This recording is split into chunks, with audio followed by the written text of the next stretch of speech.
Vitamin D की रोज़ाना की मिकदार कितनी लेनी चाहिए? हेल्दी इंडिविजुअल को रोज़ाना कितना विटामिन डी चाहिए? बीमारों को कितना चाहिए? विटामिन डी इंजेक्शन कौन इस्तेमाल कर सकता है? कैप्सूल कौन इस्तेमाल कर सकता है? थोड़ी क्वांटिटी में विटामिन डी किसको इस्तेमाल करना चाहिए?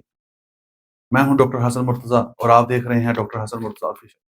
हमें ये अक्सर सुनने को मिलता है कि फलां मसला है तो विटामिन डी इस्तेमाल करें। बाज़ औक़ात तशख़ीस भी हो जाती है कि विटामिन डी की बहुत ज़्यादा कमी है और आपको विटामिन डी लेना पड़ेगा।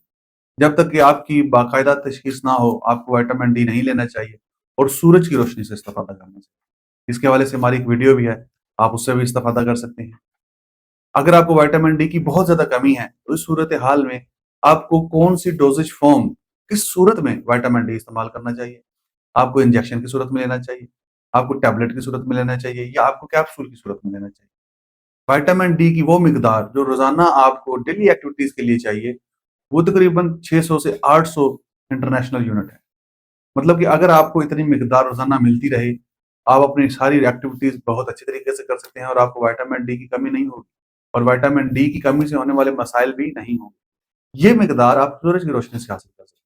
लेकिन अगर आपको विटामिन डी की बहुत कमी है और आप सूरज की रोशनी में नहीं निकल सकते, सूरज की रोशनी से एलर्जी है या और कोई मसला है, आप ऐसे इलाके में हैं जहाँ पे सूरज बहुत कम निकलता है और आपको विटामिन डी की बहुत ज़्यादा शिद्दत के साथ कमी है, तो आपको कौन-सा कैप्सूल इस्तेमाल करना चाहिए, कौन-सा इंजेक्शन इस्तेमाल करना है? अमूमन जो इंजेक्शन और कैप्सूल मार्केट में आ रहे हैं, वो 2 लाख इंटरनेशनल यूनिट्स के होते हैं।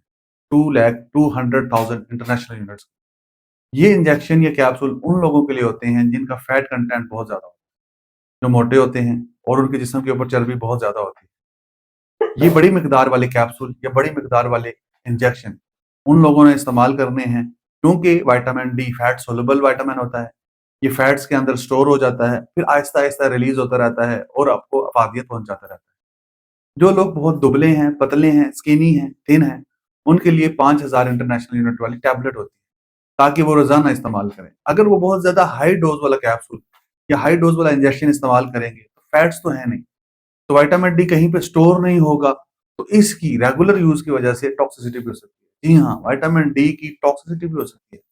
लिहाज़ा अगर आपने विटामिन डी की डेफिशिएंसी को भी दूर करना है और विटामिन डी रेगुलर इस्तेमाल करना है और आप स्किनी हैं, दुबले हैं, तो आपने 5000 इंटरनेशनल यूनिट वाली टैबलेट इस्तेमाल करनी है। आप इंजेक्शन इस्तेमाल नहीं करेंगे। इसमें दुरानिया भी डिफ़र करेगा। जो 5000 वाली टैबलेट है, आप वो हफ्ते के वक़्त से इस्तेमाल कर सकते हैं। जो 2 लाख वाला इंजेक्शन या कैप्सूल है, आप वो तकरीबन 2 हफ्ते से लेकर 1 महीने के वक़्त से इस्तेमाल कर सकते हैं। ये वीडियो आपके लिए मुफ़ीद रही होगी। लाइक करें, सब्सक्राइब करें। बहुत शुक्रिया।